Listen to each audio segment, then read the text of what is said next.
All right, folks, so we're gonna get this meeting started. I'll call for at 4:05. Let the record show that all councilors are present except for Mike Kelly and Moore. Mike did mention that he was going to join online. We haven't seen him, and I don't think he confirmed. And I have not heard back from Jeff regarding this confirmation. Just to give everybody just a clarification on this, this is a public work session, if you will. There's no final decisions that will be made out of this process. This is simply an opportunity for council, community to get in the same room with department heads as we work through the 2022 mayor's budget proposal. The process here is to attempt to include people in this process, give some exposure to council on the process, as well as the ability for council to contribute to some of the departmental numbers as we go into the development of the final process or final budget for the proposed budget, which will be presented on the 7th of October. Ahead of the October 8th requirement by the charter. Following that, there is a public hearing that needs to be scheduled no later or no sooner than 7 days after that is proposed. At that time, the budget is at the end of the council. Council then does their part of their budget process, and then the final budget is then adopted. Tonight, we did move some things around based on availability for people. So I will, as a courtesy, open the floor to public comment. If anybody would like to comment or provide a public comment on this, they're more than willing to do so. Otherwise, we'll move on. Mayor, can you ask if anyone presumably wants to examine? Yeah, if anybody on Zoom would like to have a comment, as well as for anybody in person or on Zoom. I'll give folks a couple of seconds. Would you like to comment? Nothing to hand out. No budget, budgets, whoever you're gonna hear tonight. Do we have extras? Denise, why don't you come and take mine? Denise, you can take mine. Are the documents on the website? No, I just don't. No. These are all just proposed. We can both of them. Okay. For sure, this is not active public information content wise. You just didn't want to use Needs one more.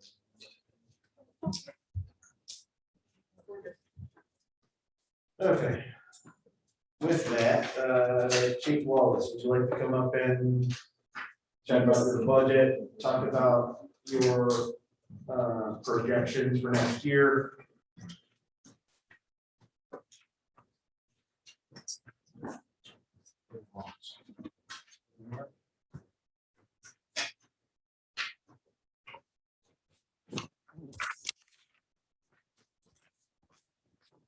Budget that we're putting forward for personnel is going to have 36 regular firefighters. We've got myself added along with our half-time assistant. And we also are putting for a full-time assistant chief for a second manager. So a half-time assistant chief? Here. No. Is that what you just? Full-time. Oh, yeah, I heard half-time. Right. So no, half-time assistant. A half-time assistant. Oh, I'm sorry. Sorry. Okay. You mean an office assistant? Is that, Yes. okay. Office assistant. And a full-time assistant chief. Yes. Okay.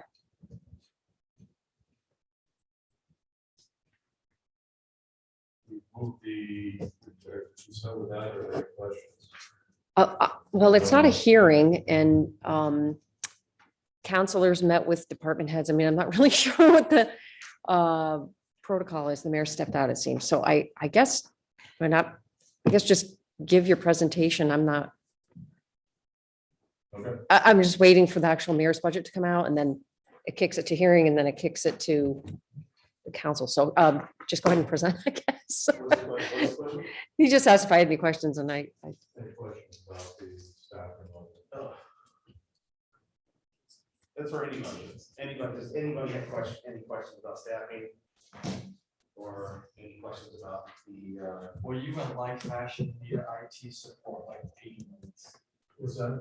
Will you in like fashion need IT support or a person set apart for IT for the fire department? No, not specifically for the fire department. Okay. We are not as IT heavy as the police department is. With all their individual vehicles have computers, so we don't have that. We have tablets, so we can handle that, not technology. The overtime payroll, we moved to 300,000, we're hoping to stay underneath that, with the assistant chief and working on some training objectives that will minimize overtime. And after this year, we don't know. That's what we put it on. Temporary payroll. so you're budgeted for your regular firefighter count plus an assistant chief. Plus an assistant chief. So we have 36 firefighters that we normally hold. Right now, I've got 2 empty positions that have not been filled. So that 34 ones in the academy. So actually, I have 33 working. I've got myself, part-time assistant, and then a full-time assistant chief, which would give us that second manager. The part-time assistant captain? No, Oh, sorry, I'm sorry. my office assistant is. Office. Guess what? Clarify.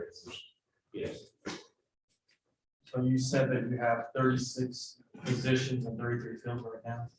I've got 33 filled right now. I've got 34 filled. By 35 and 36, we were not able to get to the academy. Through processing, we were processing the 2 recruits to go through. They've opted out of being employed, so there wasn't enough time for us to spend in the exam.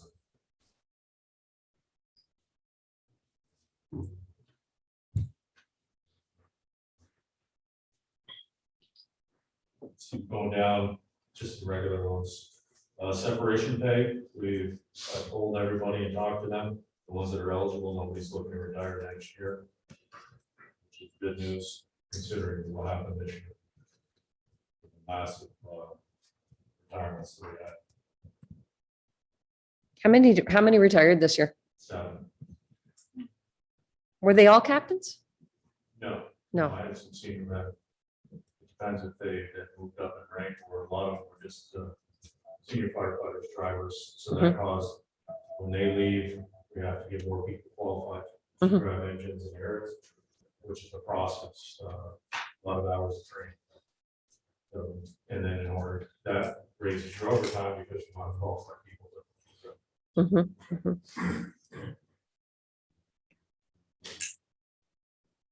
You're going to go down through special and technical equipment, got some replacement of equipment that we need to do. That's why that was raised. A lot of things with us works on compliance. And FDA age of equipment, things along those lines. We'll also see one in the capital project, I'll be putting in for some air packs. Those are now.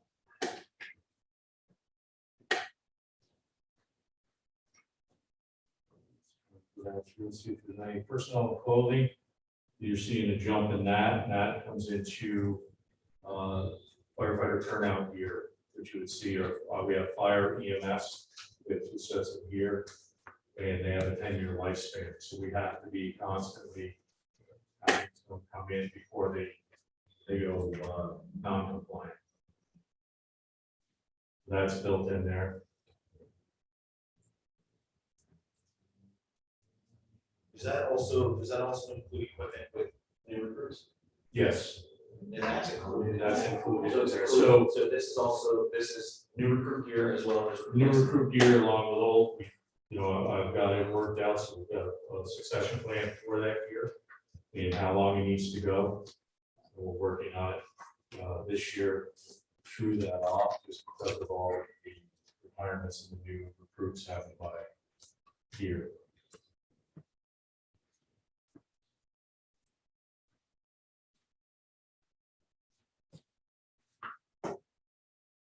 There's building, everything staying the same. We have repairs of motor vehicles. Which, do they have yours there? You got it, you lowered it to 12,000? Yes. Yes, we've been having Public Works do a lot of repairs on our vehicles. But can you just go back to telephone expense? So just for everybody, because the telephone expense is split across departments, it's indicative of how many lines are going into individual departments. So you'll see some fluctuation on last year telephone numbers versus this year telephone numbers. It includes telephone IT support, managed service, things like that. So we are anticipating that to go down. Just don't know what that is yet. So we have budgeted on the upwards of that number until we get a final determination on what the outcome is going to be towards the end of this year. So for 2021, $49,146 was in the budget. How much of that has been used? Is that an accurate figure for 2021? 27,170 so far. 27, 27,170. okay. All right. So that's a little high on the budget side. Richard, am I recalling correctly that we thought that was a little high when we budgeted it last year? I mean, not just for fire, but I mean across the entire budget, right? Okay, okay.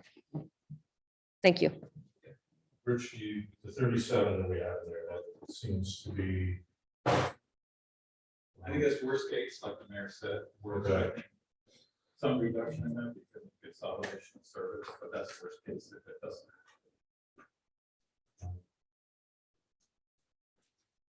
Contracted services, which you'll see in there is also our advanced billing, which is out of our revenue. That's a large chunk of that. $65,000 or $70,000. You said billing? Was Is that what you said, billing? Yes, that's for our EMS billing. To pay the consultant. Yes, 65,000. That's for the company that does all the processing, coding. What company is that? All that. Multimed, that's right, that's right. Thank you. Multi-product resolution, rate setting, they also do the collections.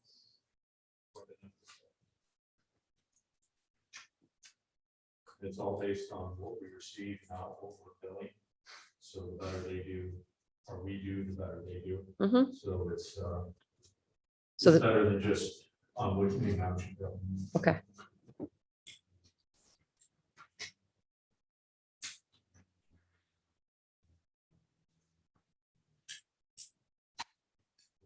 There's more vehicles and employee training.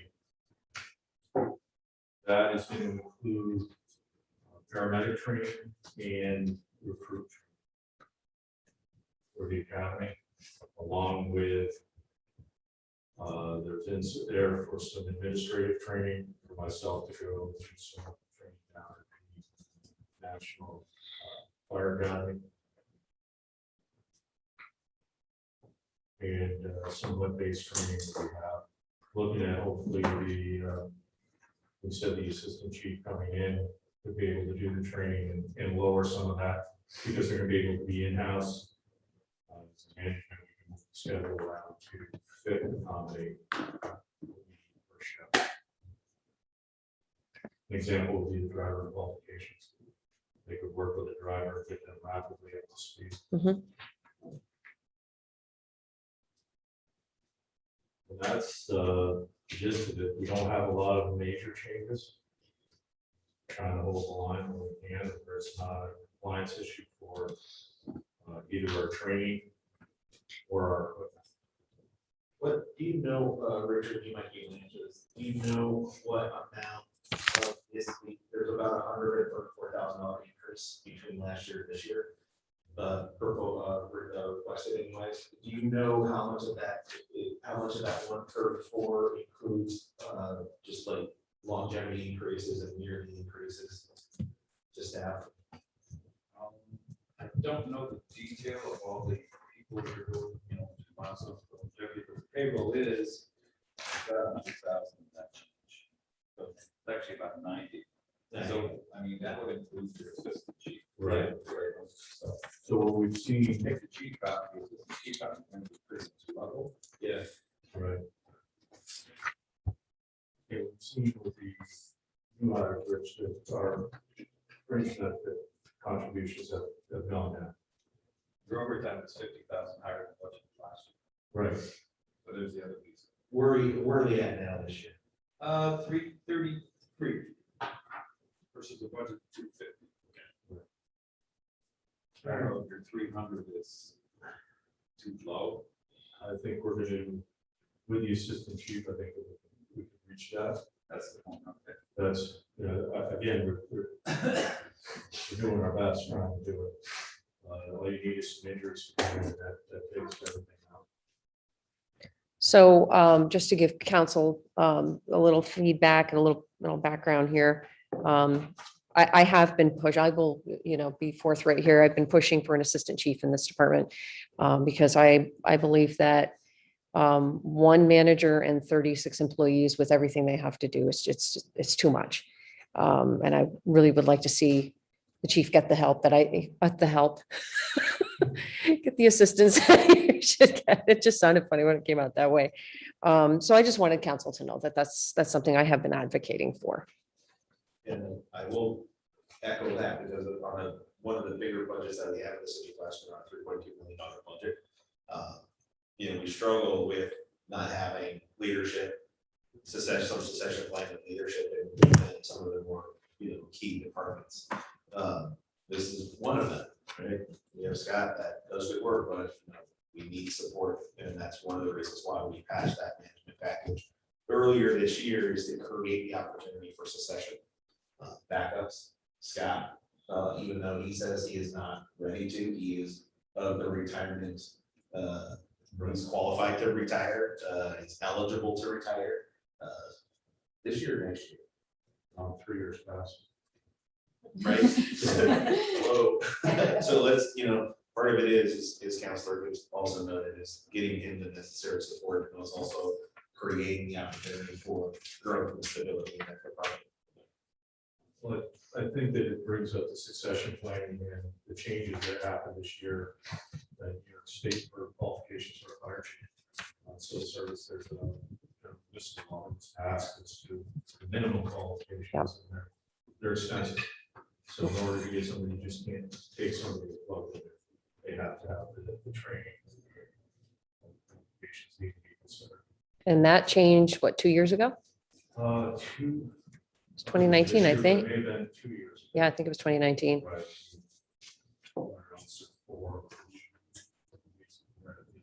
Mhm.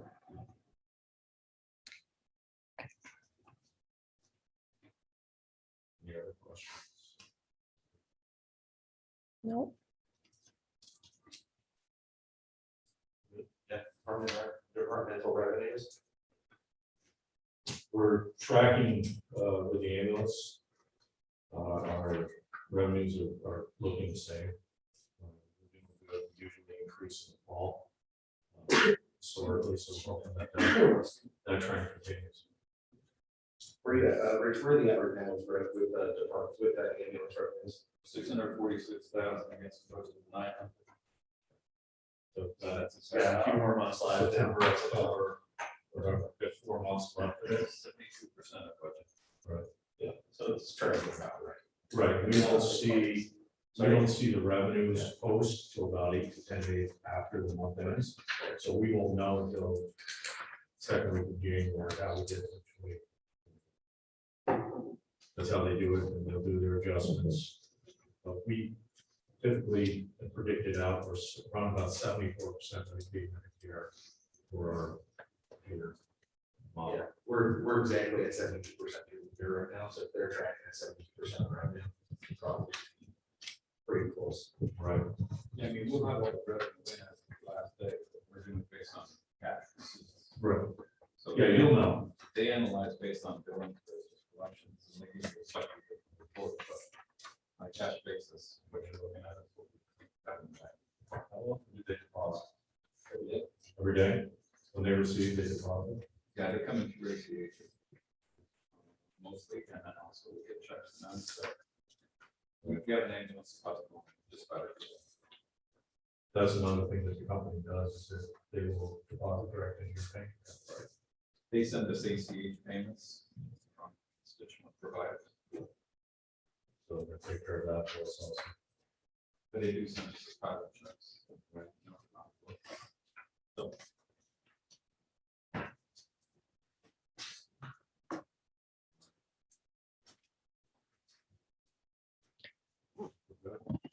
Uh, yeah, I think I'm all set. Right. We'll have a couple things in the capital project that we're gonna be looking at. And I know this mayor has talked about going to fleet, possible. I reached out to Pierce, which is the only company. Rosenbauer has one, but Pierce just came out with a new electric fire truck that I read. Madison, Wisconsin, that's the only.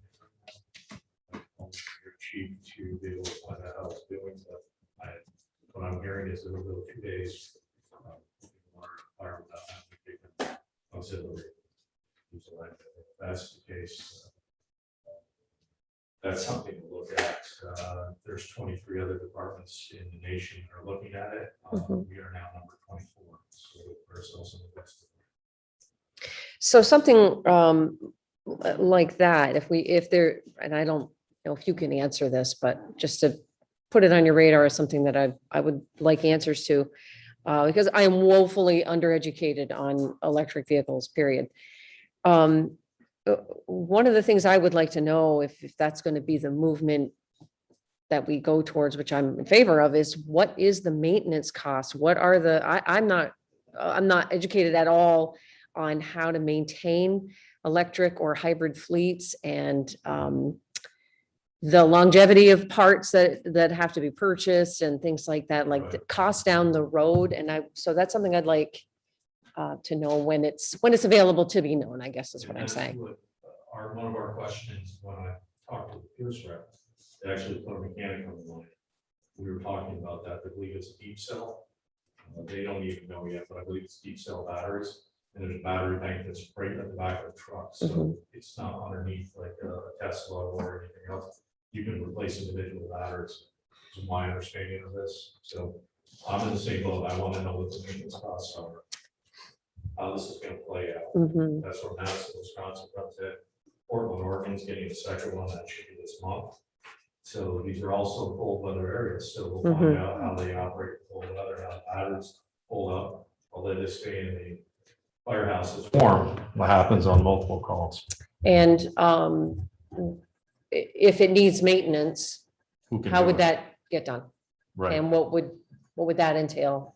'Cause those are other costs that we would have to make Right. sure that we understand. yes, Mhm. absolutely. And those are super tricky. I mean, I bet. if just talking my own experience, if my car breaks down, I think I get towed to Montreal, where I've got to drive it to like Latham or something like that. It's a challenge. Yeah, it's a challenge, but long term, what we're reading in the industry is long term. Is that it's less cost of maintenance, there's people have to change oil, there's no gas involved. It's also a part of, but the initial investment is expensive. Right, I know. In the fire engines, we'd be the biggest. They're the ones that put out the most emissions, even though some of the new ones have clean emissions. Our ambulances are clean idle. They're a Ford F-450 platform. It's clean idle. And what it'll do is it'll get the batteries up where they need to be and the temperature in the compartment good, then the motor will shut off. So if you're on scene, you'll hear the motor shut off, then kick back on, shut off, so it doesn't run all the time. That was a big selling point for the mirrors. When they were doing it.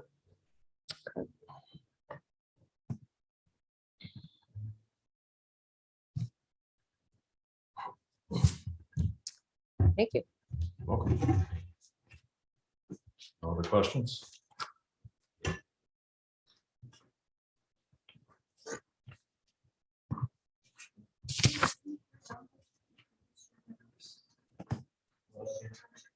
Yes.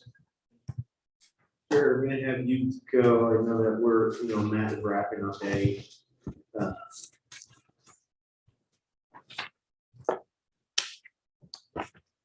Yes, so we'll have you review yours. Matt's is gonna be a little bit more involved, because he's managing through it, like.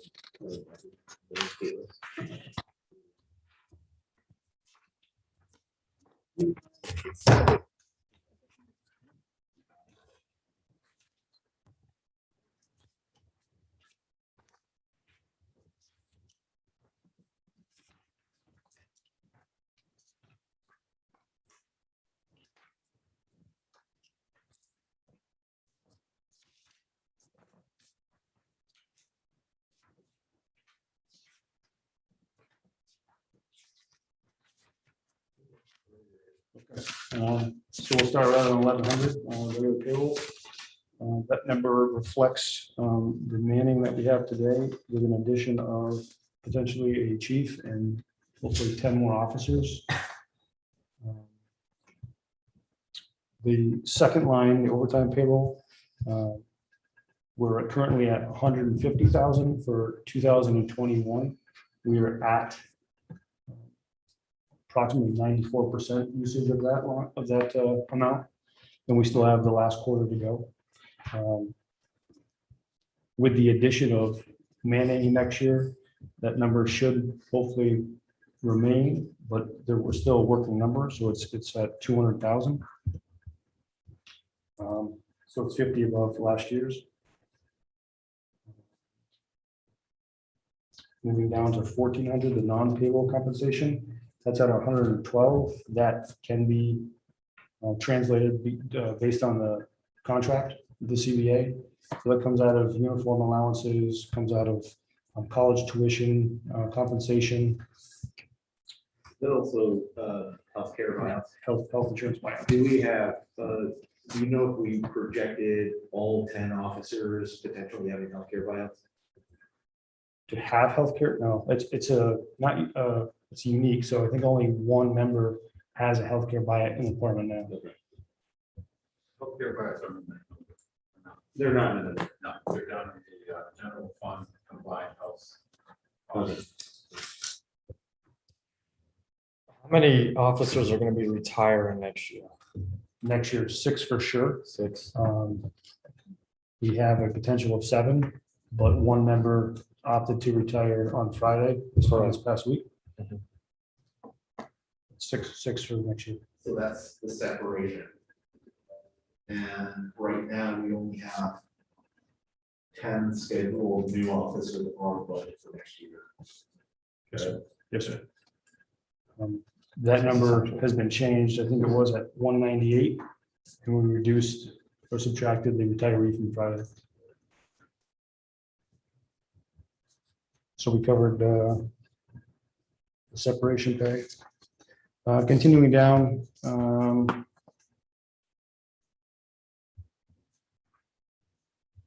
So the technical and special equipment, that's going to be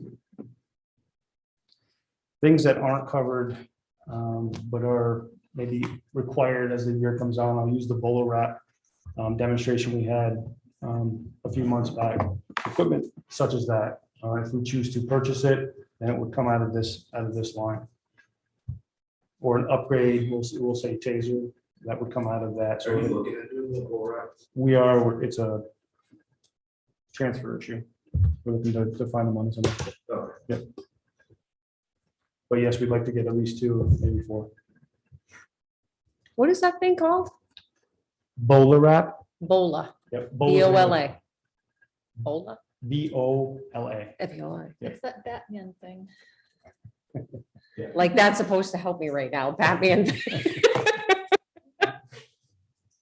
It's another less lethal option that creates the distance and helps reduce injury to either the civilian or subject or the officer member.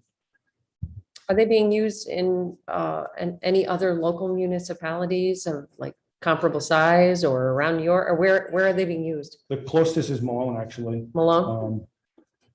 We got some feedback from that agency. They're not nearly as large as ours. I think they only have like half dozen employees or members. I'm sorry, not a dozen employees or members. Okay.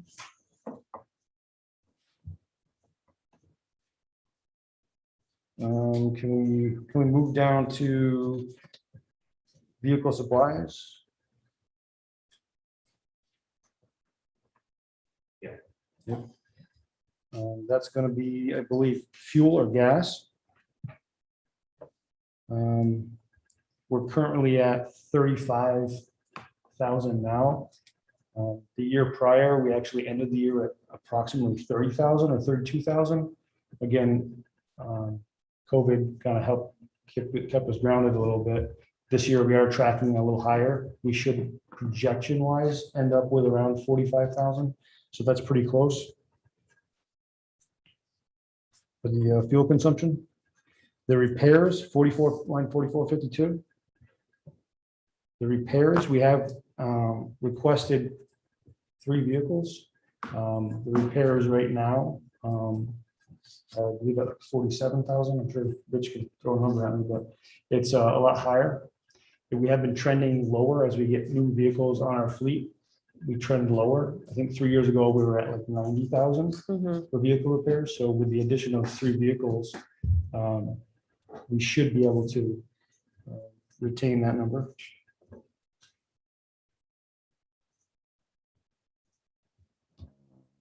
With the other addition. Telephone we spoke of, or the You can see that telephone. Oh, is almost yep. $30,000 less. less. Contracted services, we have at 50,000. Those are services that we utilize every single day. And we can't really maneuver too much lower than that. IT, contracted labor, that's our records management system. So like Impact, that's to maintain the license, which includes maintenance and upgrades throughout the year.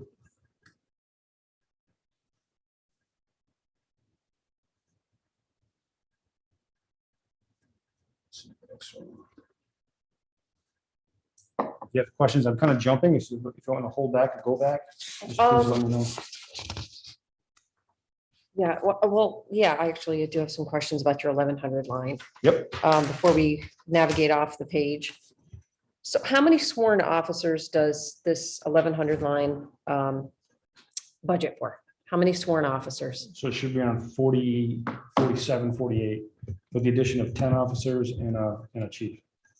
So 47 already includes an extra 10. Well, how many sworn officers were in the budget last year?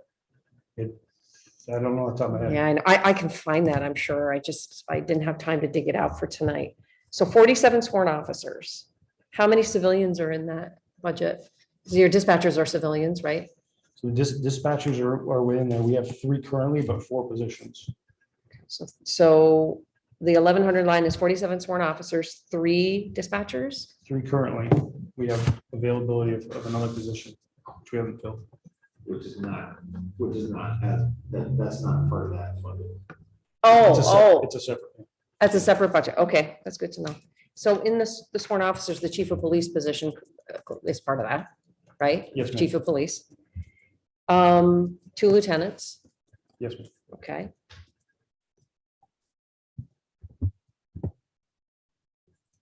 And then I'm doing math in my head, 44, so 44 officers besides the chief and the 2 lieutenants. I'm trying to understand your breakdown. That's what I'm Yep, so we have 37 now, Mhm. oh, 36 now, because we just lost 1. 10 more would bring us at 46, and then the addition of a chief would be 47. Okay, But we do stand to lose 6 more in May. right, I knew that. So you have 36 now, but you don't know how many are in the 2021 budget. You don't know how many were budgeted. I don't know that number offhand. I can locate it for last year's budget. I'm sorry? I believe it was 43. So I'm gonna look into that. Okay. Just trying to understand, there's a pretty large increase in the 1100 line, and so I'm just trying to understand why. My numbers show an increase of $212,333 from last year, and I'm just trying to understand what is where's the payroll going? I guess that's what I'm trying to, okay. Some of it's, so we're 7 short currently, or 8 short currently. We just lost 1 that Mhm. have not been replaced. And then we're projecting losing those 6. So we're really trying to, it takes 6 months in the academy, 7 months, and then FTO program. It takes roughly a year to get an officer ready and prepared to operate and function on their own. And with that duration of time, we stand to lose more. We're going to be very, very short, and we are now, which if you look at our overtime budget at this point in time would reflect the necessity of that. Okay, so you're budgeting for more or less like extra in anticipation of retirements so that you will have enough time to train new people and they'll be ready to go when others retires. Does that summarize it? That's safe to say. So our academy is starting this November. We have 1 a year. And by the time it ends, it'll be in March and April of next year, right on the cusp of 6 more officers retiring. That academy, which we host, may be able to start right off again, but most likely it will be in the fall if we host one again. And it would be too much time to generate another officer, more officers to take their place. So the 10 would take the place of the 7 needed or 8 needed now, leaving 2 remaining. And then the 6 that are leaving would still be short 4 by next month. Are you able to tell me what is the budgeted salary for the chief of police in this 1100 line? We budgeted based on the advertisement that we discussed earlier this year between 111 and 124. So you budgeted 124? Worst case, yeah. Okay. I think it's all I needed to know about the 1100 line. Thank you.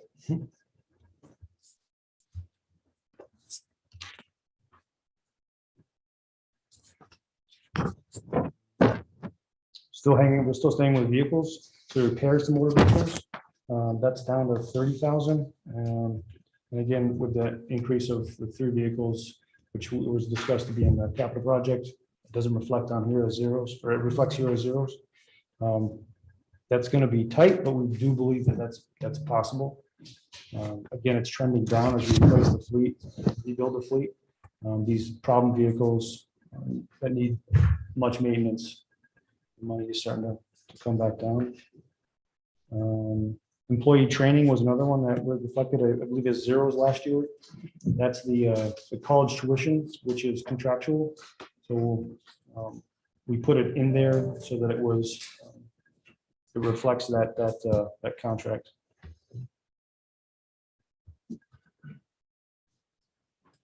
I believe those were the biggest ones. If anyone wants to.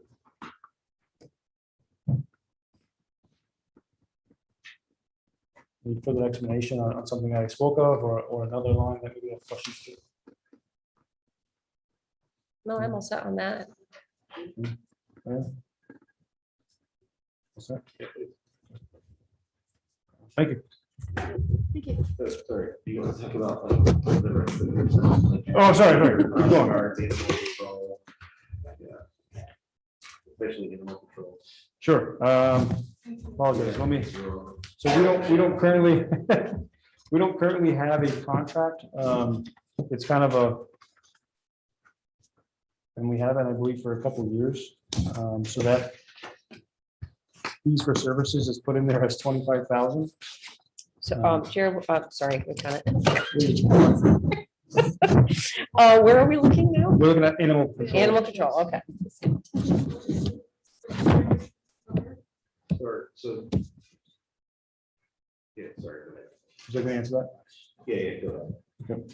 So the fees for services are contractual. So we currently don't have a contract with any one entity at this moment for nuisance wildlife.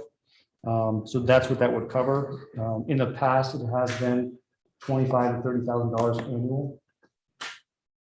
And again, we just don't have one. We haven't, I believe, for 2 years.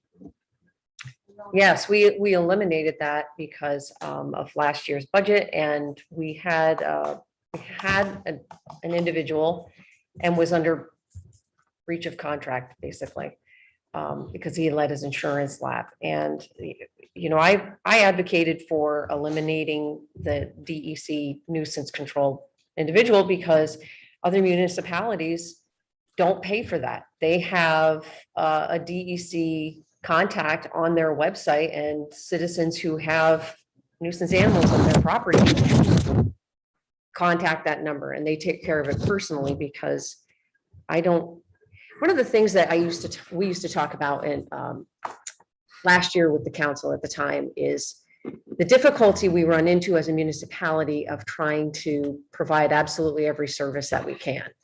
And the way that it was being done before, this individual got paid monthly, whether they removed animals or not. And I just don't agree that that's a good usage of taxpayer money. I mean, in conjunction with that, one of the things that I thought would be more important is enforcement of garbage, refuse, making sure people have their lawns clean, so they don't attract nuisance animals. And that was the reasoning behind why I couldn't get behind funding it anymore. So I just want to share that with council. I don't disagree with the trash issue. I know that in Ward 4, we have a fox issue. Oh, we do too. I mean, Ruger Woods is across the road from my house. You can't keep fox out of people's neighborhoods. But and I did have an individual from my neighborhood call me about it, and I said, well, I mean, quite honestly, and unless the fox is living in your backyard, you're not going to keep them out. You're just not. But more along the lines, I think, is just raccoons. I had and skunks, I mean, which are attracted by garbage, and those are far more, bothersome, I think. Do you keep track of any phone calls to the police department that are generated over complaints for wild animals? I mean, is that a chronic complaint that you receive? Do you have any data on that? So not offhand, but we do have through our records management system, we do have an animal control type of a tag. So I'd have to go through one by one to see what exactly it is, whether it's dog at large, a domestic animal, or a wildlife animal. We'd have to look at that a little bit more in detail. I mean, that would be good information, because if you're not getting a lot of phone calls over that, I would really hate to see the city give up $25,000. I hate to look at a municipal budget as nickel and diming, but those nickels and dimes add up, pretty quickly. And if we can return $25,000 back to, to the budget instead of taking it out of the taxpayer, when I think there's better solutions, I'll further research that. yeah, that would be great. I'd like to have a really well-informed decision on that. Thank you, Lieutenant. One thing that we've been talking about the county is a shared control officer. A lot of folks at the county, I think they're more looking at a dog control officer, but for the city, we need more of an animal control. We're not as, it's not as flexible. It's certainly outlawed in the city to handle nuisance animals, on your own, say like in Beacon Town, we can do those things, but in the city of Plattsburgh, we just can't Dispatch. take them out, dispatch them. We've had, how many calls have we had? Maybe 2 or 3 this year about skunks or nuisance animals. More than anything, it's about the feral cats that kind of support the city that we don't have a real good solution for. Funding for that type of reaction. So Is the $25,000 exclusively for a DEC nuisance animal control officer, or is it money that is split for several things? So it's a contract for a nuisance wildlife entity, if you will. Yeah. So I know Jim Burgess in the past did it, and he Then it was Noah Phillips. Yep. Mhm.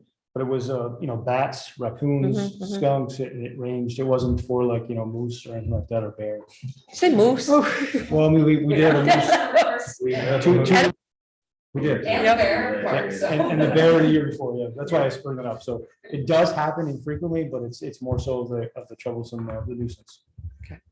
And if you don't mind, the last time I got to purchase, it cost me $95 Yeah, for him to remove the skunk off of my property. Individually. yeah, so that's the other side of this, is if we're not paying for it, then Yeah. the citizens are paying for it. And I personally think that that's ridiculous. We should be providing that service. But so there's like this philosophical debate, like Yeah. we can't you know, would I trap a skunk? No, I probably wouldn't, right? I'd have to call somebody, right? And I can't take it out myself, No, right? So the question is, do we provide the services, do we not? Yeah. Do we partner to find a way, or do we, if a citizen has to call and manage it, is there a way to have a little bit of pot of money that says, well, you know, we'll offset your costs by something like that, right? But that's the question is, do we want to spend $25,000 for 3 or 4 cases? You know, 5, 6 cases in a year. That's exactly my position. Right, no, and I More agree, information. I agree. More Like, right, or, you know, then again, there's a question about a county level shared service for some type of control officer, but again, you know, right now, it's mostly like a dog control officer, not a nuisance animal. yes, and again, there's some of us, I have to go, there's some of us that have gotten together. If you hang on, we're gonna have something for the council in the county regarding, you know, a shared officer, control officer. It needs to expand service, it just shouldn't be for the city. I mean, you guys should bear all the burden for that. But there's some of us that are working on that and working on funding for that too. So, it just has to be expanded. A lot of us are working independently. We'll get back to you on that, whether it's, again, for us people that are animal people, whatever it is. We want to help, we want to help the animals, and they should be able to survive. You know, also, it shouldn't be on the taxpayer either. I called somebody last 10 days ago, never called me back. So, and again, we have to say agricultural records law say we cannot do things. We cannot track certain animals. So again, we will get back to you on this animal control. Yeah, but Judy, just let me know as well, because we're, you know, at the county level, like I said, that shared service model is also looking at that type of officer. It just has to really work for the city of Plattsburgh too, right? Like, Yeah, it in the has to sense work for. Yeah. And it has to be expedited, so, Yeah. thank you. Thank you. Thanks, So, the 20, I don't know if I got an answer to my question. So it's a $25,000 that is strictly for the DEC person. What about, I think you had mentioned this, Mayor, the concern about the cats in the city, or are we allocating some money towards that? That's part of this? Fall under that kind of umbrella. Oh, I see. I do believe also. Yeah. We do have the 15,000 above that. Yeah, that's what I was wondering. Yep. So that's for Elmore's and Eagle Feathers. So whether it's a case that we are looking into or investigating, and the animal needs assistance medically, that 15,000 is to give them or render them aid in healthcare essentially. If there is charges pursued in a conviction, that money is usually given back, though it doesn't go back into that line. But a consequence is that they have to pay, you know, X amount of dollars, whatever it costs the city to rejuvenate that animal. It's also for, if we have a dog at large and we pick the dog up, we cannot find its owner, they shelter the dog for us or animal for us. That does come with a fee. That's why we commonly see on Facebook, we usually post them very quickly, because we get the animal back to its family quickly, then it doesn't incur that trip to Peru. Also, if we have an animal that is hit, we can't find its owner and it needs immediate medical attention, that $15,000 Eagle Feather would then treat that animal and hopefully gets reimbursed, but that's what that's for.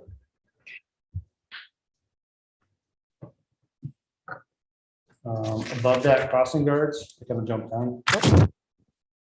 Self-explanatory, the payroll is the 7 employees. The special materials and technical special materials, and then below that, the personal clothing. That incorporates vests. We are providing whistles. This is the more robust program that we created. IDs to identify them by name and location that they will have on them. That's for. Not much more to that one. Asset seizure is asset seizure. It was broken up and put in as a. But it does have specific lines like the telephone, that is someone that's used to pay for investigative cell phones that are assigned to specific detectives. Technical special material that can be utilized as, either programs that we might use throughout the year to aid us in investigations, or, sometimes we purchase like cameras and we put those cameras up, which we've done in the past. We're truly looking at some of that for downtown as well, especially with the park and, when we start to develop a goal, that all that. More access to downtown. More visibility as well. Can we back up for a second? The $50,000 for technical and special equipment. Prior to this, it was zero. It was 34,144 for that, and then it was zero. Why is the amount jumping zero and then jumping up again? What is causing that? I think that might be more of a question for Rich. I don't have the answer as to why. So looking like- at the 24, Yep, 2,400, yeah. Don't know the background for what's being budgeted there, but it's 34,000 last year, it's 50 this year. Once again, asset seizure spending is only coming out of the reserve, so it doesn't impact the tax levy. Yeah, no.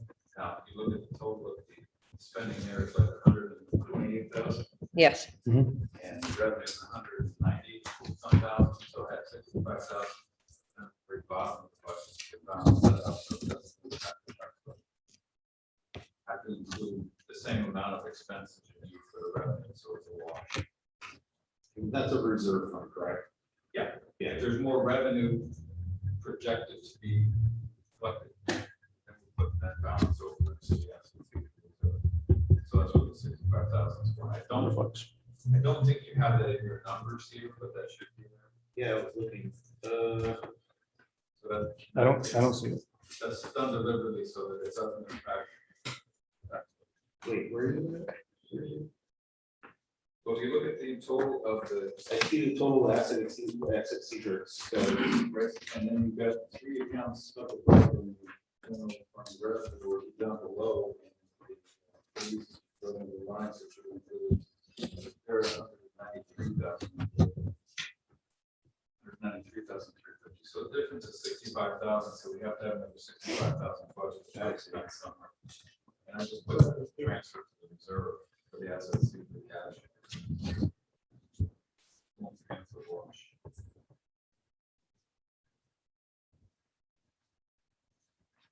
It's a fund accounting thing for restricted cash. Okay, thank you. But I don't know the detail of the 50,000. I think, I don't know, Melissa probably has a list of what's projected to be expended there. I believe that there is some history in some of these lines. Why there was a zero, I don't know. Okay, We can jump to fines and forfeit bail. Those are all byproducts of cases, arrests. We're not a revenue generating department, but there is a byproduct. Last year was a little low, mainly due to COVID. That the question might be asked about, traffic stops and tickets issued. We are trending higher as we go through the quarters of the year. We're currently at, I believe, 90 issued tickets just for the first quarter. We're only through September, or the third quarter. Or sorry, the end of the third quarter is at 90. The quarter prior to that was about 68. So we are starting to climb a little bit. That's not. No, this is sometimes results in accidents where a ticket is issued, or proactive policing where we're trying to deter speed or traffic flow or pattern.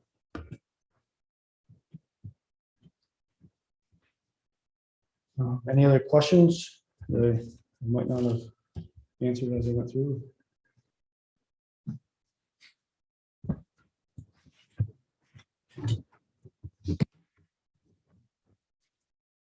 So can you explain the DOJ, DEA, leap here from 15,000 to 50,000 and then Treasury, Border Patrol, 15,000? Do you,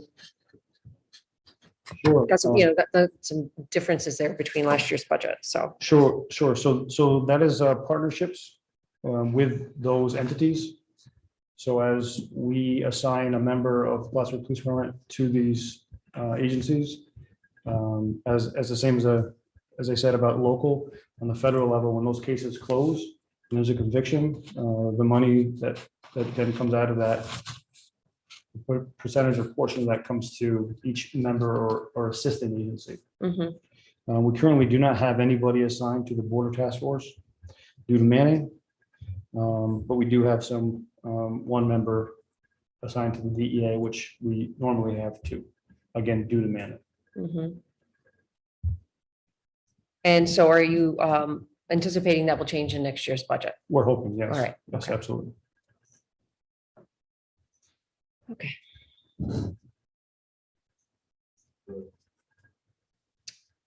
Yeah, I'm good on that. And is that everything? I believe so, unless anyone has any questions. That's everything. So one final thing, and I forgot to ask this, and it goes back to your 1,100 line. How many sergeants do you currently have right now? Yep, 4 sergeants, one's out with an injury. You have 4 sergeants right now? Yes, ma'am. And so will that be the same for next year? Yes. It's okay. Yep, no sergeants. Actually, we have one sergeant that can retire. Don't believe that he is, but it's possible. Did somebody make the promotion to sergeant? Because I think one of the last times we spoke, you didn't have 4 sergeants. Yes, within the last month, Okay, a patrol, Brian Johnson, sorry, was promoted to sergeant. okay. So now is your sergeant line fully staffed? That's accurate, yes. It is. Okay, good. 4 positions, all 4 are filled.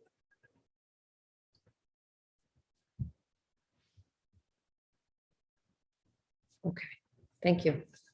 And a lot of that, in terms of that backfill cascade from promotions, or so Lieutenant Trombley, Lieutenant Brody got promoted. Then the detectives, sergeants got to fill sergeants. So again, it goes back to that need for succession plan. Finding those people from the bottom that need to fill in the bottom, because there's a lot of that gap to get filled for next year. And, there's 3-4 years down the line, those people will be ready to get to other positions. And do you have fully staffed detectives as well? No, No. we're short there as well. Every aspect of the department is short. But the member who did just leave on Friday was a detective. Oh, okay. So we're short even further. You just promoted 2 detectives this year, I believe it was just one just the one. this year So you're missing how many detectives? due to my promotion. Yes. So in the past, when we had fully staffed, I mean, we had upwards around 9 or 10. We only have 6. You have 6 detectives? That's correct. Which, like, as I mentioned, we don't have proper assignment to some of these partnerships. And the casework alone is cumbersome.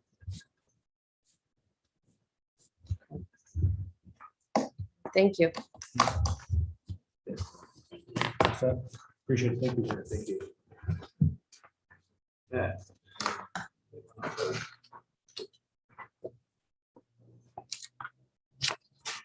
That is, as most of us know, the community development office, parking, enterprise, the complex enterprise.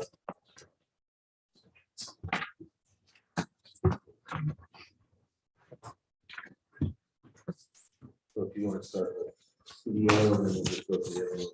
Sure.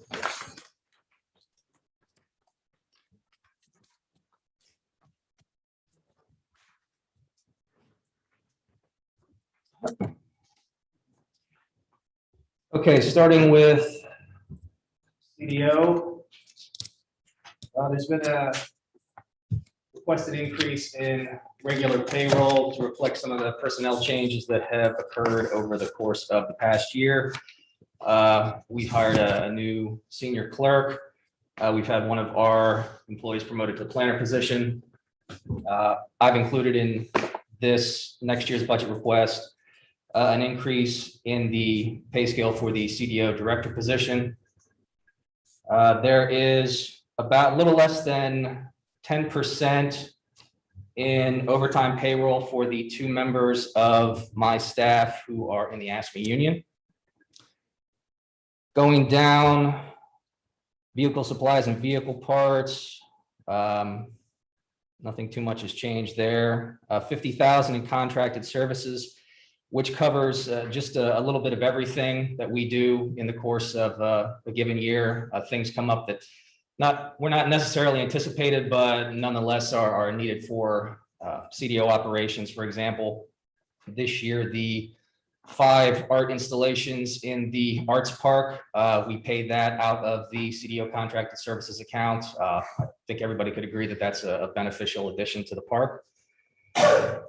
No other major changes under CD. Economic development. This is used largely as a way to track expenses related to a lot of the grant programs that the Community Development Office manages. The 60,000 included in the 22 budget for contracted services, that will cover the grant writing and administration agreement that the city entered into with Barton and LaJudas for the following year. And then anything beyond that, if you look at the past few years, this line is a repository in which all of the ongoing POs that are related to the city's grant programs are included into. So if we have a project that is going to last 2 to 3 years, the PO will be placed into this account so as to not skew the numbers for the CD operational figures. But one of the consequences of that is any outstanding amounts left on those POs get rolled over into this account at the end of each year. So you'll see 203,000 in 2019, 121,000 in 2020. So whatever is left in those active POs at the end of this year would be added to the 60K that's already been included. What we'll want to do is project what that looks like and then carry it through so that these numbers are a little bit more accurate. We already know what's going to be carried over, correct? But the balance is that the right now was carried over from last year's 203,000. Right. But what's going to be carried, the question is we already know what could potentially be carried over in 2022. As soon as we know what the final spending is for this year, we'll know what the balance is. You know, the encumbered funds. Yeah. Okay. Yep. So I haven't looked lately how much we spent there, but Saratoga, where it is on. Yeah, those are the big ones. And the final amount's going to be within a $20,000 to $30,000 range. It just depends on how much we get charged for between now and December. We'll have a number on that at the end of the year, what the carrier is going to be. Yep. But that won't affect the mayor's budget. It won't affect the council's budget. It just gets rolled forward as a budget revision. Mm-hmm. So it doesn't affect tax levy or anything. Yeah. No, that's a It's already encumbered. No, I understand that. I think I think it's crucial for people to understand that that number does get carried over. It does get increased, but again, it's something that is not. It doesn't hurt the final number that gets presented. All right, going down the rest of the economic development lines. The other minor changes, you'll see a few $100s here and there.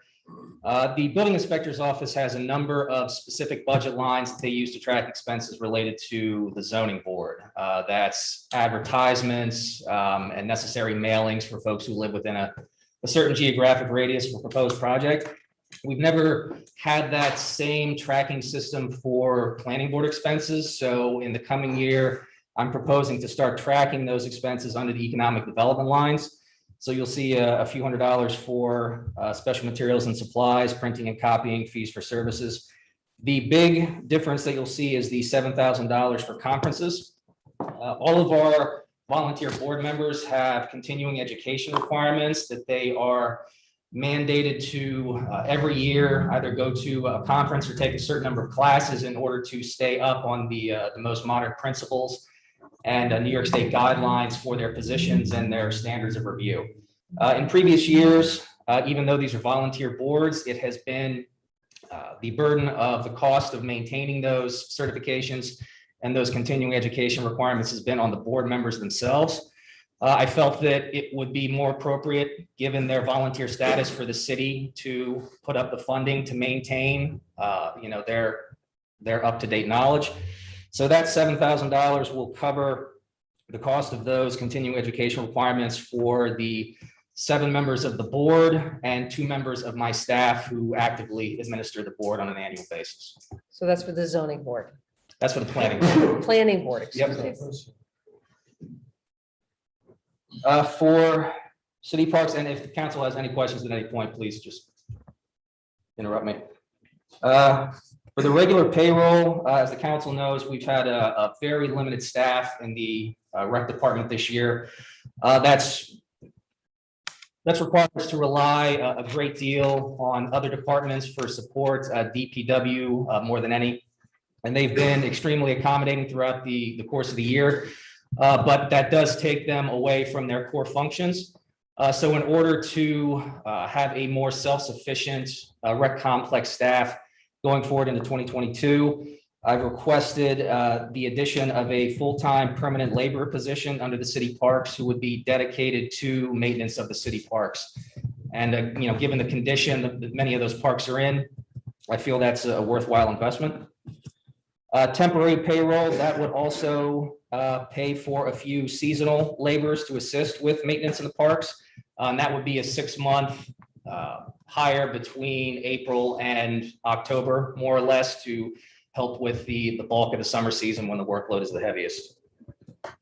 Going down the list, the other lines are largely in line with what we've seen in past years.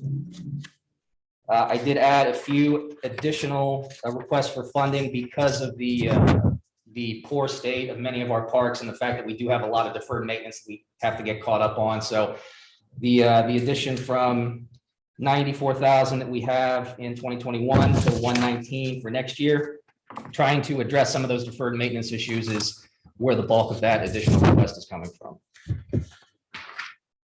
So it looks like everything is the same as last year, except for the addition of payroll for a permanent laborer. Right? Correct. I'm looking at that correctly. A slight reduction in a couple of areas, not huge, but Yeah, the big change is the season, Okay. the full time. thank you. Look, I certainly advocate for it, as everybody knows. When we get calls about our parks, we're just kind of scrambling with trying to get DPW out there to do it. At some point it just becomes untenable. Moving to the celebrations budget, which is the expense budget for the major city events each year. That's Battle of Plattsburgh, Mayor's Cup, the Holiday Parade. Those expenses have been moved, and Mayor, you can correct me if I'm wrong, into the mayor's budget for 2022. So that expense line and those expenses will be managed directly from the mayor's office and our community engagement coordinator. CD revenues, we don't expect any further commitment fees from DRI projects because all of the subject projects have already progressed past that point. $500 for the annual rental in the farmers market, which is what we received this year. And $30,000 in community development reimbursement. That $30,000 is based on what we anticipate receiving in the form of reimbursement for staff time that are included in several of the grants that we are currently administering. The bulk of it will come from admin time associated with the downtown grant program, and also for the Harborside Master Plan also has about $10,000 in staff reimbursement. And that goes back into your 1,100, or is that been calculated as part of it? it would go, It goes straight around. it would go straight into revenue, yeah. So that is CD. Any questions I can answer before moving on to rec complex? Yeah, can we go back to the 1100 line for the CD? Yep. What? I see it's an increase from last year by $40,962. Mhm. And what is that again? What's causing the increase? So our former project coordinator was promoted to planner. Right. That came with a significant pay increase. Our senior clerk will shortly be moved to a planning assistant position. The change in pay there is nominal, but the backfilling of her former position compared to the former salary of our project coordinator is about $10,000 difference there. And Mayor actually caught this afternoon, the project manager position that we've been discussing with John Ruff. I still actually have 8,000 included in the CDO budget for that. So if there's an adjustment that needs to be made there, we can discuss that as well.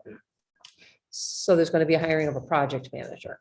This is the position that John discussed with the council about a month ago, the technical support project manager to bolster the operations and assist with the workload of DPW, John's operations and community development. All right, so there's going to be a portion of that salary in your budget. Currently, but based on future discussions, that may change and we might consolidate all of those expenses under one line. Anything else?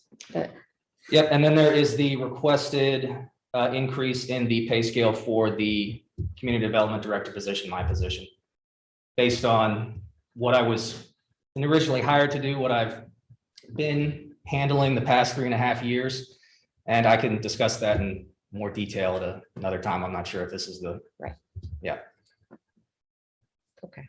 I suppose that for 40 hours this year instead of 35-hour positions. That's correct. Oh, you're bringing the staff up to 40 hours a week? Staff have been brought up to 40 hours a week. Already? Yeah. Oh, okay. And also that factors in the pay bump that came with the approval of the ASME CBA last month as well. That bumped the pay scale of the 2 senior clerk positions in my office up as well. So that's the, excuse me, the staff being brought up to 40 hours per week. Is that just your office that was already done? It was done. The only ASME position I had in my office was moved up to 40 hours a week based on a settlement with the city in 2020, or it might have been 2019. The other position that was hired at a rate of 40 hours a week was hired to backfill that position with the intention of promoting the current senior account clerk to a planning assistant position to better reflect what her daily workload looks like. Okay. Thank you. Mhm.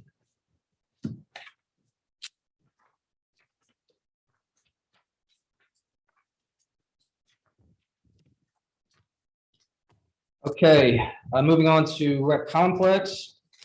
The allocated admin line, it's about the same as in past years.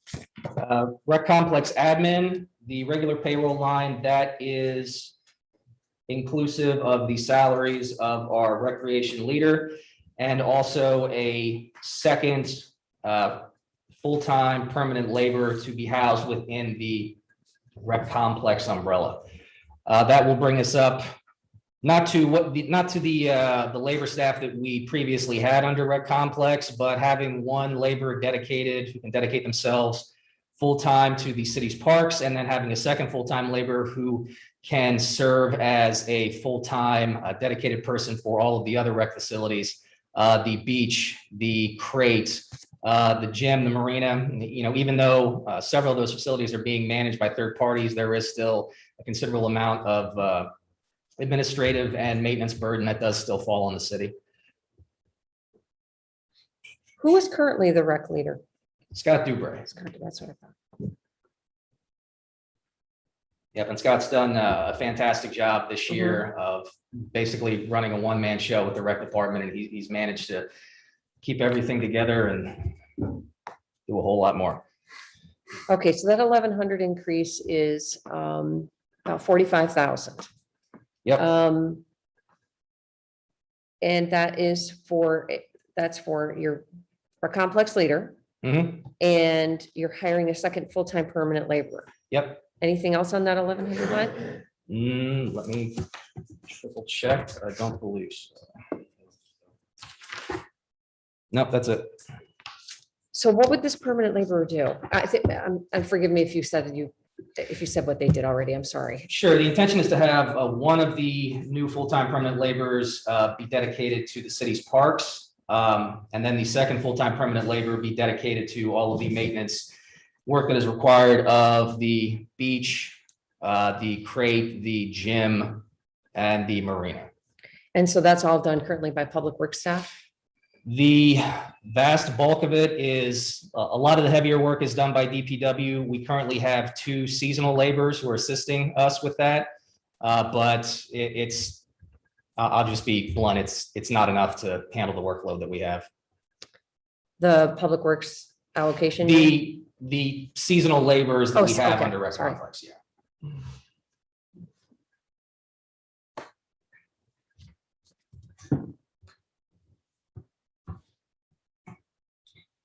Thank you. Mhm. Moving down into rec complex admin, the biggest difference you'll see is the telephone line, which was 65,000 in 2021, has been allocated amongst the individual facilities to which that applies, and that's the crate, the gym, and the city marina. For the beach, the regular payroll line, 12,500. That is based on my discussions with Rich and DPW about the labor assistance that they provide to the facility. The bulk of it in the run up to opening, when they do a lot of the heavy lifting and moving sand around that rec complex staff is not necessarily equipped to handle. The temporary payroll line, 110K, that is for all of our lifeguards and a temporary seasonal labor to assist specifically with the beach. That also includes a 50-cent per hour raise for all of our lifeguard positions to keep in line with the increases in minimum wage, and also additions to increases in the pay scale at the state beach next door. Capital outlay, that is a portion of the proceeds of the sale from the chaplain's house over on the Oval. That is being dedicated to capital improvements out at the beach, because again, a lot of the deferred maintenance issues that we're currently dealing with out there. Going down the rest of the beach, nothing major stands out, but if the council has any questions, I can certainly address them. Yeah, could you explain that 48,715 again? Yeah, that's so when we had a discussion on the proceeds of the chaplain's house, we said we're gonna reinvest that back. We need to have a creation of a capital reserve account, into which that $148,000 will be deposited. From there, the 148 is being split into 2 accounts, into 2 investments. One is the beach capital outlay, the other one is the gym capital outlay. As you get to the bottom of the revenue line for rec complex, you'll see a $148,000 capital reserve fund transfer as a revenue, which will equal the 2 amounts. So essentially, it's a revenue neutral expenditure based on the sale of the chaplain's house. Does that make sense? Mm-hmm.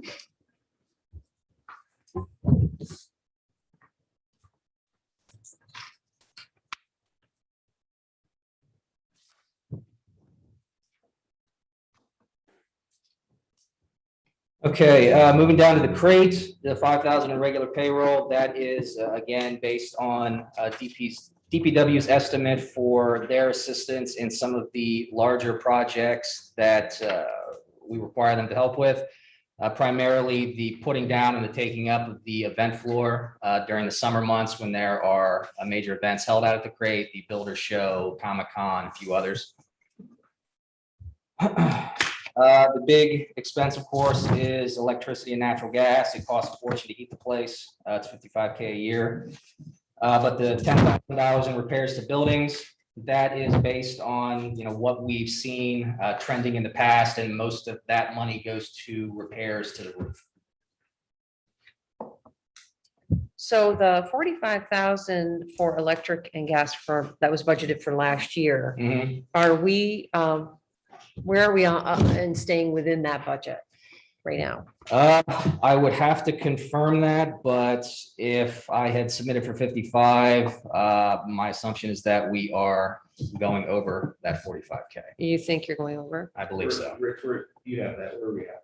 Last year, we were 44,032 for the year. Right now, we're 30,408 against the 45 budget this year. So by the time you reach the end of December, you're going to be at 40. Probably beyond that. Maybe. Yeah.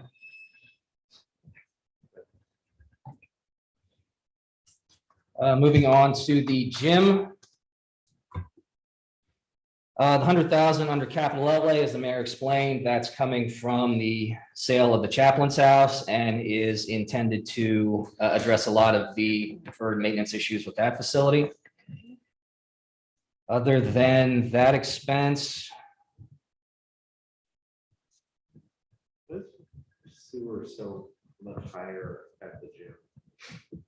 I believe that 17,000 should be under the telephone line, not the sewer line. That might have just gotten transposed. Yeah, it is. Okay, Yep. I get 17,102 on the outgoing. I have nothing in the sewer. Yeah, the water and the sewer expenses as part of the YMCA's lease agreement with the city, they assumed responsibility for paying those utilities as well as the electric. The city retained the cost of natural gas, which is why we still have the 16K under the 4411 line. What's the contracted services for 15,000? What is that for? Check on those.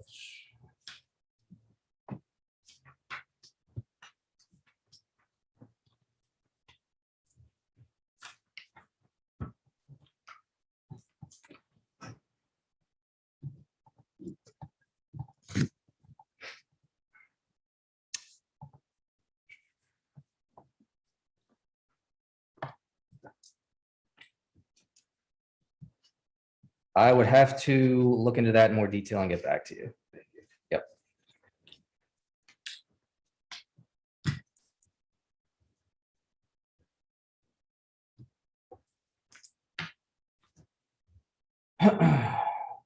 Okay.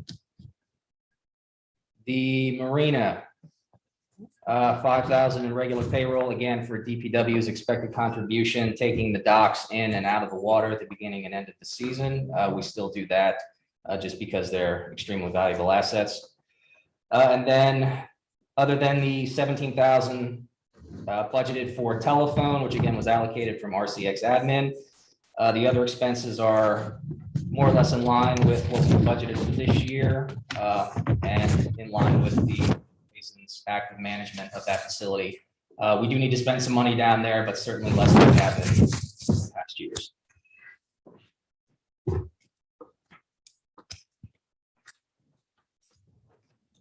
To the revenue lines for rec complex.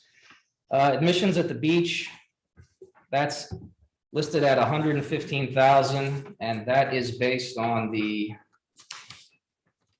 following.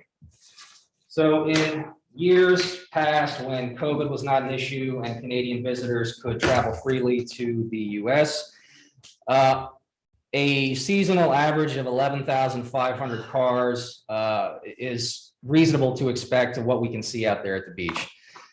Based on the transition, the proposed transition from a entry fee based revenue model at the beach to one that was largely based on parking revenue, I factored in a daily, a per car revenue of $10 per day. So 11,500 cars at $10 a day, that's $115,000. Of course, depending on the parking guidelines that the council chooses to implement at the beach, whether they apply to city and town residents, that number will have to be adjusted, but that is based on charging everyone who visits, regardless of residency, the same amount to go and park at the beach. The 40,000 in crate facility use fee, that is the currently negotiated fee that Steve Peters' organization pays to the city in order to manage the indoor sports programs out of the crate between November and April. Wilcox Dock, Marina Revenue, 24,000 is what we can expect from a fully booked facility, and we're looking at something similar to that this year. The Marina Revenue, this is, I will admit, speculative, not knowing exactly what the travel restrictions will look like next year. 73,000 is the base number that the boat basin at which they would remit all revenue that they derive from operating the city marina to the city. Anything beyond 73 is split according to a profit sharing mechanism built into their management agreement. But 73,000, based on what we saw for revenue in years when COVID was not an issue, I think that's a conservative number to use for 2022. In crate events, I have that at 25K with the expectation that the increased rental rates the council passed in 2019 and the return to a more or less regular crate event schedule in the summer of 2022 would yield roughly that amount of revenue. Going down, a lot of the revenue lines have been zeroed out because the city is not actively managing a lot of the programs that we had in the past. But going down, commissions under 2450, that 25,000. That is, so there is another profit sharing mechanism built into the lease that we have with the YMCA. And that anticipates $20,000 in commissions from that profit sharing mechanism with the YMCA in 2022, and an additional $5K in commissions from the Plattsburgh Boat Basin based on that profit sharing mechanism built into their own management agreement. The general fund contribution, the 459,000, of course, that's the biggest line in the revenue list. And that is what the general fund has to contribute to the rec complex fund in order to balance the books at the end of the year. And the 148,715, Rich, that is the annual debt service for all of rec complex, correct?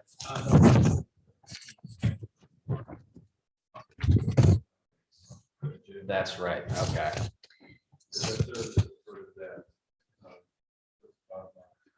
Okay.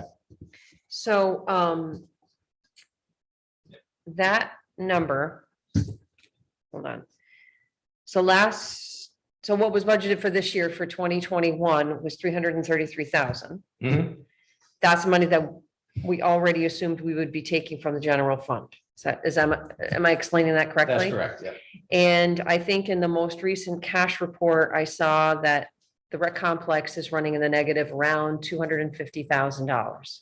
And so at the last finance committee meeting, I asked Richard, and I think you were there too, what the anticipated negative balance would be at the end of the year. Richard, I think you said around 350. So are we looking at 2021, the 350 added to this negative 333? And would that be correct? And so that we're looking at about 600,000 that will be taken from the general fund. Yeah.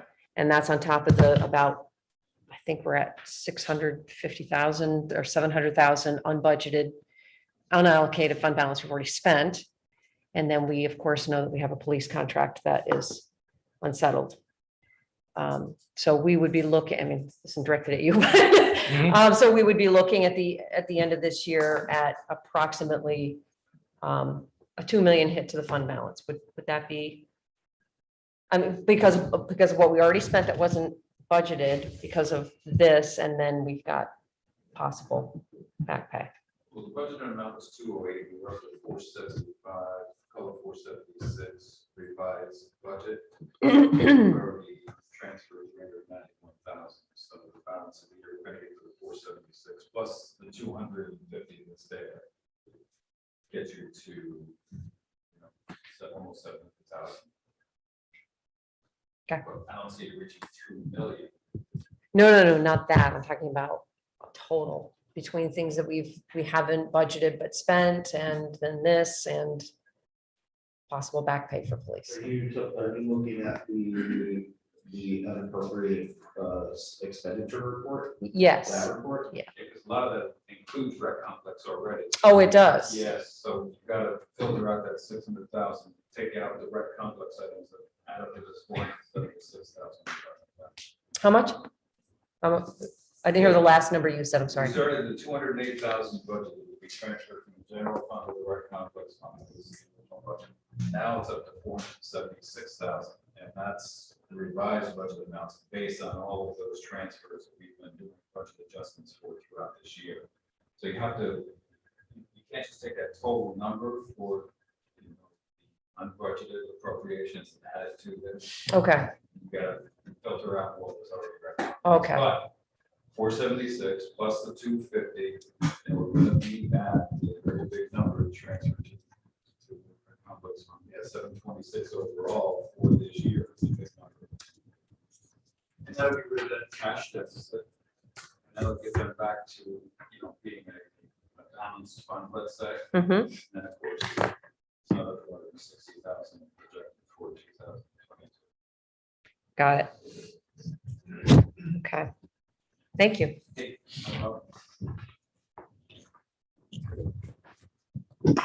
Any other questions about rec complex before I move on to the parking fund?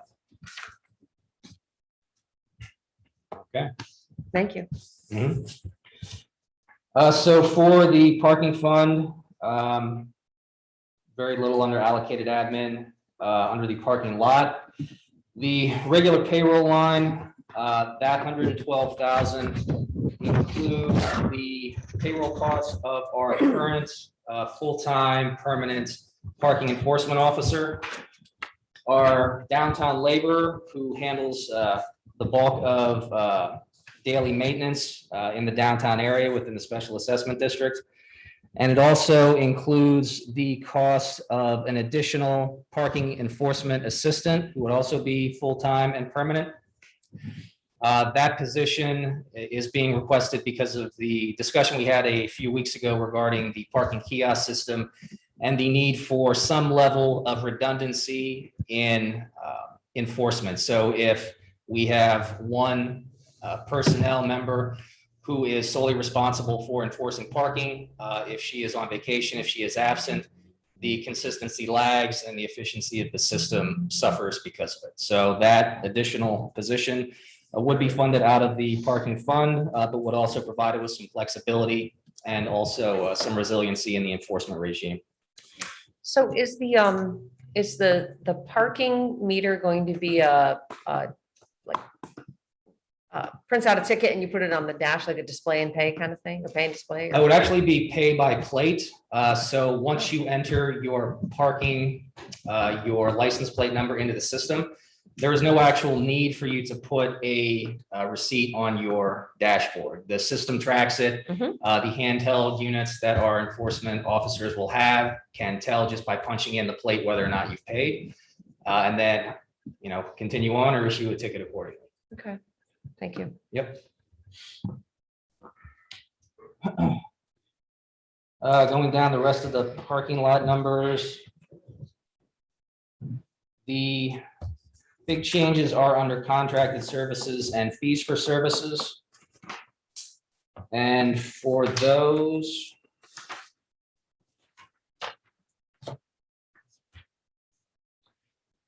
the contracted services, the 60K, that anticipates the cost of the city's existing COMPLUS enforcement application that the police department uses to issue tickets. and also the ongoing IT costs of the kiosks themselves. The fees for services, that includes all of the credit card processing fees and fees associated with permit administration that I anticipate we will be looking at in 2022, assuming that the system is activated sometime in the spring.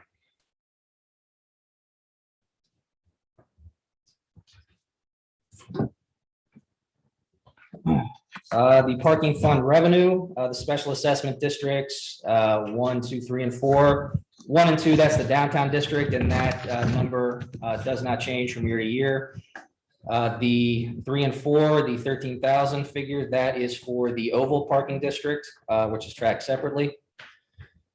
The rental of real property, the 15,000, that is the annual lease payment that we receive from Investors Corporation of Vermont for the lease of the Gateway Building on Durkee Street. The 45,000 for parking permits.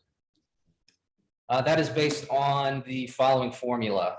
We have a little over 230 off-street spaces that we could feasibly permit, factoring in 250 total permits issued at $30 a month for 6 months out of the year. Again, assuming that everything gets implemented around spring, summer of 2022, you get to $45,000.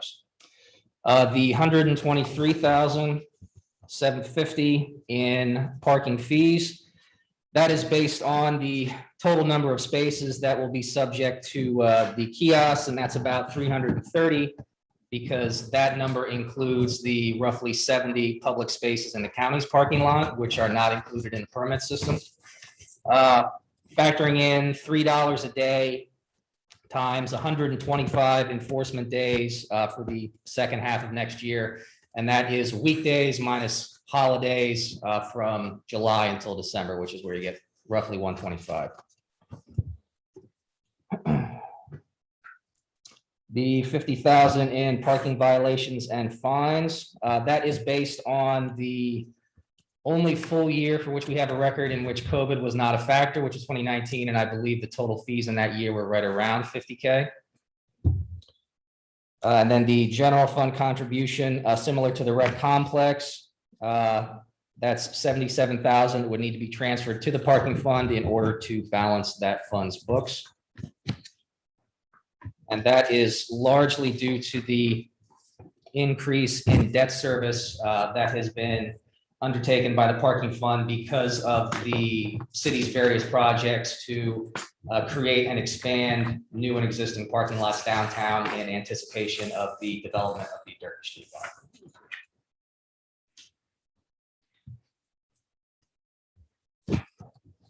In 2022 will be my recommendation to move parking complex administration into the PD budget. Not out of a enterprise budget or an enterprise fund, but under the management of parking or under the management of PD. Primarily because PD staff, it's not a surprise. I'd be worried if you were like, what? Primarily because the staff that does the enforcement collection, or who will be doing the collection of the money out of the kiosks will be PD staff. All of the other collection is done by finance anyway.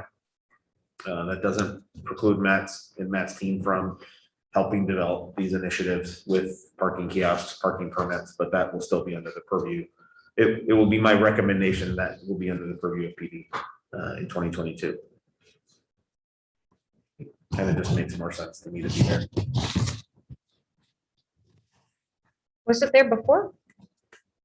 So kinda, you would see if you go back to the PD budget, there's a parking enforcement or a parking Right. administration line item there. You'll see all of those zeroed because of that movement of every all the parking aspects back into the parking fund. Yeah, in 2018, The number 3 fund. when I started with the city, only one full-time employee was paid out of the parking fund. And it was the downtown labor who at that time was supervised by community development and the rec department. So over the past few years, the staff burden has fallen more heavily on the police department. So. Any other questions I can answer about the parking fund? All right, thank you all very much. Jeff, you got here just in time. Motion to adjourn, no. So, Councilman, welcome. We've gone through fire department budget. Councilor gives us some very good pointed questions. All of this is also being recorded. We can review this after the fact. Yeah, yeah, absolutely. We've gone through fire department budget, requested budget, gone through PD requested budget, answered some good questions for me as well. So I appreciate that. Went through CDO, rec, complex, and parking as well. And as I mentioned, it'll be my recommendation in 2022 to move parking over to PD. But otherwise, this is kind of how these sessions are intended to go. Quite good questions, a lot of clarification for, increased staffing, or what's this number mean, or why is this like this? So that, we can get a good sense of any changes that need to be made or adjusted or altered going into the 2022 mayor's proposed budget. Certainly appreciate all of the work that you all have done with the individual departments. Again, appreciate Richard, and I've been hounding him 100 emails a day. So hopefully that'll ease up after October, maybe.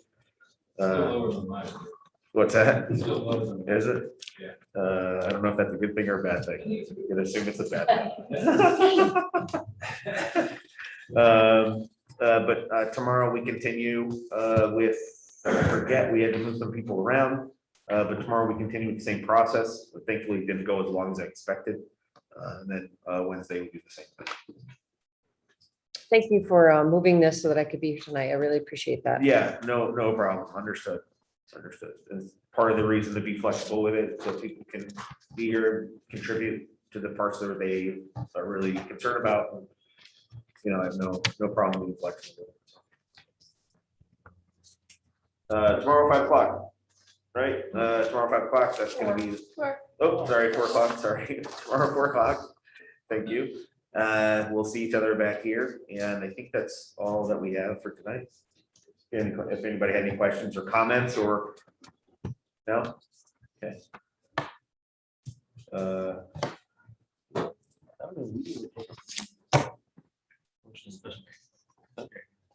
Yeah, all right.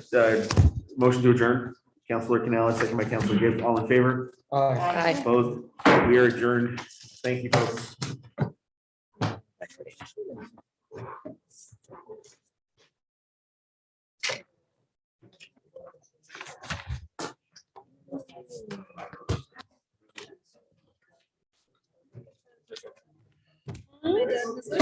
They're leaving for Florida tomorrow, so I get to.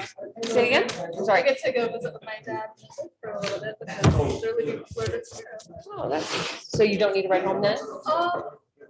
Well, if you wanna drop me off, where's Stelzer, Stelzer, where's that?